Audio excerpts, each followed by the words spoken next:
America Venezuela देश में घुसकर राष्ट्रपति को पकड़ कर लाता है और सत्ता बदल देता है, तो विश्व मीडिया क्या कह रहा है पता है? लोकतंत्र बहाल किया गया, तानाशाह हटाया गया, मानव अधिकारों की रक्षा हुई।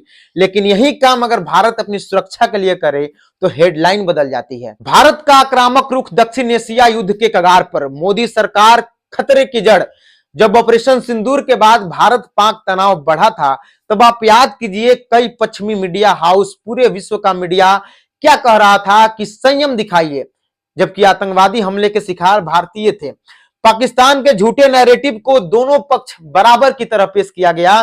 भारत की आत्मरक्षा को एस्केलेशन कहा गया, यानी पीड़ित भी भारत और दोषी भी भारत। अब हम आपको बताएंगे कि भारत और अमेरिका के बीच मीडिया ट्रीटमेंट कैसे बदल जाता है।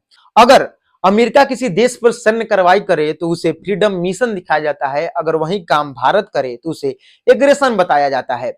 अगर राष्ट्र सुरक्षा की बात हो तो अमेरिका के लिए नेसेसिटी एक्शन दिखाया जाता है और भारत के लिए प्रोवोकेशन दिखाया जाता है। अगर अमेरिका किसी दुश्मन धरती पर, दुश्मन देश के धरती पर हमला करता है तो उसे ग्लोबल स्टेबिलिटी दिखाया जाता है, वहीं भारत के लिए रीजनल इनस्टेबिलिटी बताया जाता है। अगर अमेरिका सरकार बदलता है तो डेमोक्रेसी सपोर्ट बताया जाता है, और अगर भारत करता है तो इंटरफेरेंस बताया जाता है।